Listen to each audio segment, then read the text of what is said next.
And first, the minority in parliament is accusing the finance minister and the Bank of Ghana of acting illegally when they provided almost 8 billion Ghana cedis capital to cushion customers of the 7 collapsed banks.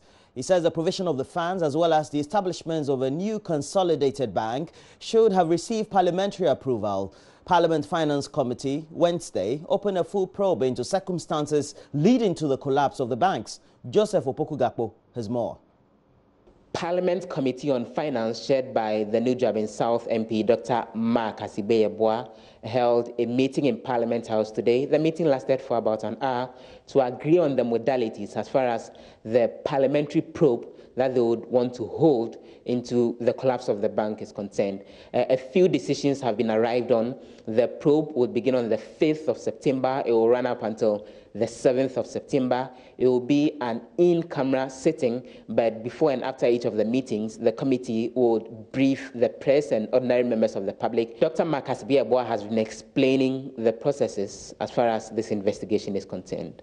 We are now going to write to the Bank of Ghana. That's why we have given ourselves 3 weeks to ask for documentation. And then we'll meet again here on the 30th of August to peruse those documents. And if there are any gaps, we'll ask for more. So we need documentation to form our opinions on what to do. So primarily there's going to be hearings and the dates have been agreed upon. But today we are writing to the bank to ask for all the documents that you people have been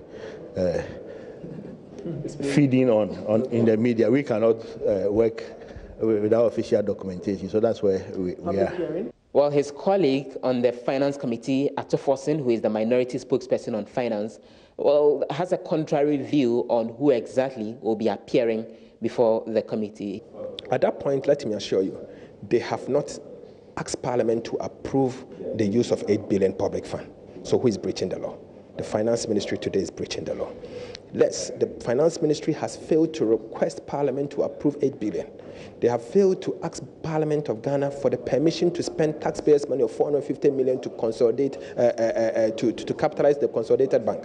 The consolidated bank requires an act of Parliament for it to be in place. They have not done that. So all of these are fundamental breaches, you see, that we've raised concerns. A member of the Finance Committee, Daniel Achimabwaje, says this collapse is not something that should be politicized when it comes to the banks, but he thinks former President John Mahama deserves to take the blame for what has happened. If you dive into it, then the politics may have played a part in it. So if our friends in the opposition want us to do it, or talk about collapse of banks and that maybe the current government is killing banks, it's not true. It is only when you put a timeline to the happening of events that you will know that it really, ultimately, the president at that time has to be held responsible. President John Mahama should be held responsible. Exactly so. Exactly so. But for me, these are all part of his legacies.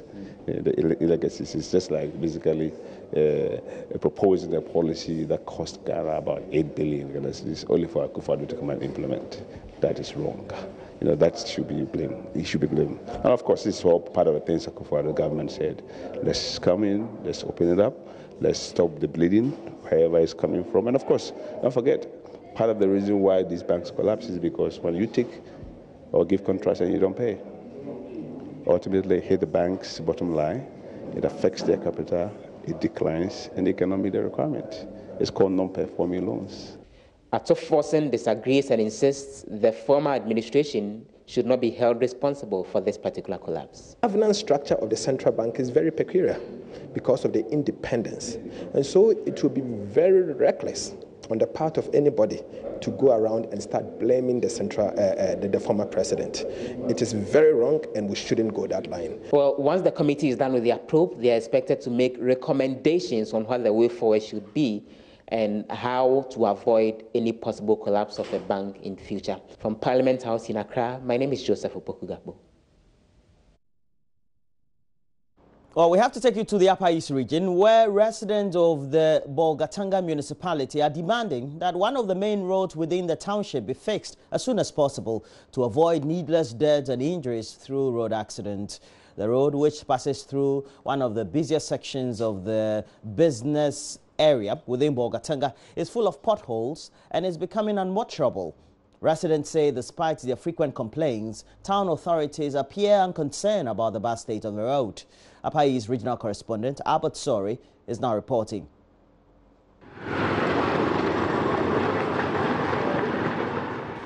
If you are a driver, a motorcycle or even a bicycle rider within the Bolgatanga municipality, you probably need to acquire the extra skill of knowing how to meander your way to avoid the potholes on this road.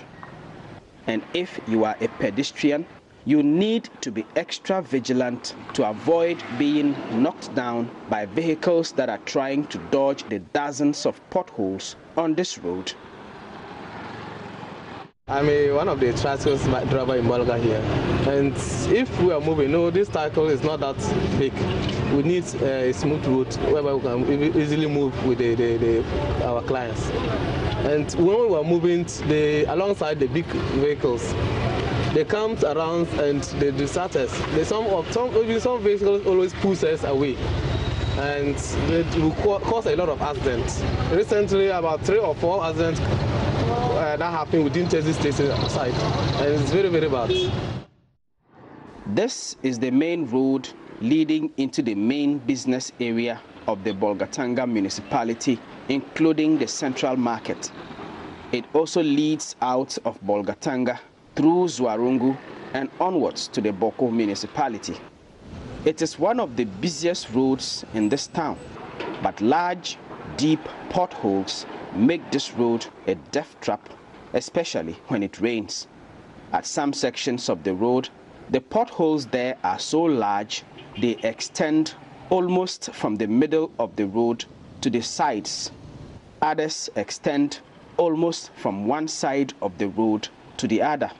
Residents of the Bolgatanga municipality are not happy about the state of the road.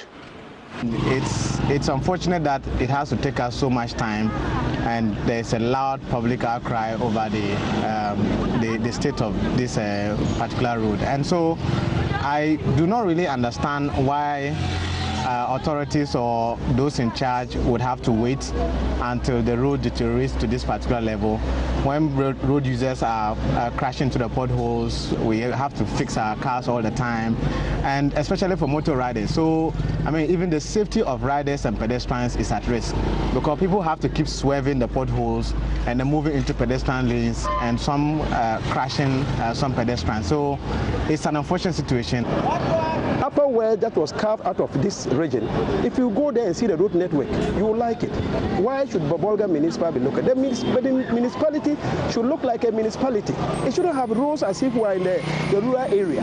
People want development to come on, and development comes on if we have good roads. People use good roads for marketing. And look at this, today is even a bucket day, and you can imagine the whole place is looking so busy, and then we don't have a free flow of traffic. I think that is the only thing some of us can benefit from the government, at least working on our rules so that the poor, the rich, we can all use it. I think that would be the only thing that we can benefit. So I will plead with the government that at least if we want the development of this town, help us. Let them work on the road. Let the poor, the rich, everybody be able to ply it without any hitches. Even if you look at my motor, you know that the road has done a lot of harm to my motor. It's a very terrible road, I can say. From the timber market up to this place, it's as dangerous as anything. Anytime it rains, you have to struggle, meander your way through before wherever you're going to. You can't dress well, for sure. I just dress casual simply because of the road. And the potholes are so deadly. At least the authorities who have to work on this road must get up and be on their feet and do something about it. We don't want to lose lives before we get the road, working. I think authorities must sit up. This is the municipal capital and also the regional capital of the Upper East region, and expectations are that the main town road should be in the best of shape. But for many people in this municipality, this road is a source of embarrassment. For JoyNews, Albert Sori, reporting from Bolgatanga. That really is a bad road. Well, let's move on. The internet undoubtedly is the greatest invention of the 21st century. Its positive impact on society is very significant, but the dangers cannot equally be overlooked. A study by the Kwame Nkrumah University of Science and Technology has found that some 40% of Ghanaians are likely to develop internet addiction disorder. Look, this is a consequence of individuals spending more than half of their day on the internet. On Tech Thursday, Love FM's Kwesi Debra speaks with the lead author, Dr. Maria Na Ajele-Kone. WhatsApp, Twitter, Instagram, Twitter, Facebook. According to the 2018 report by the global digital agencies, we are social and Hootsuite. 10 million Ghanaians are internet users. That means 35% of the total 29 million. Impressive? The growth in internet use is now restricted to Ghana, which is recording the fastest growth rates in internet penetration. Continental growth rate over the period is over 20% from last year. Ghana's growth rate is attributed to influx of affordable smartphones and mobile data plans. According to the report, the country currently has 5.6 million active social media users and 19.53 million mobile users. Increased social media use comes with diminishing person-to-person interaction. Dominic Alokopo is Northern Regional Coordinator of E-Crime Bureau. Especially social media, just wanting to put updates there. Before you realize you have spent most of your time on the internet. Every time you want to be on the internet, you don't have personal interactions with other people. Okay? And that's not a very good thing. It can have impact on your family, your friends, and even your loved ones. I feel itchy when I'm not browsing.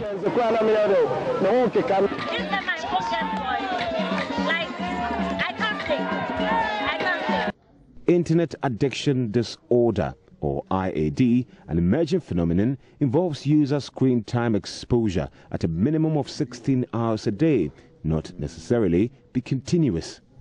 Ghana Internet Safety Foundation is concerned many youth determine their self-worth using the internet. Dr. Emmanuel Adinkra is CEO. For example, if they post a picture on Facebook and they get 1,000 likes, they feel good about themselves. The following day, they post a picture, they get 20 likes. They begin to self-doubt. They begin to wonder if there's something wrong with them. So if over a period, they are not getting the responses that they originally had, it puts them in a state of depression. So we have most of our youth doing so many things to get acceptance by society. Doing photo shoots, painting their faces, makeup, wearing skimpy dresses, just to get acknowledgement.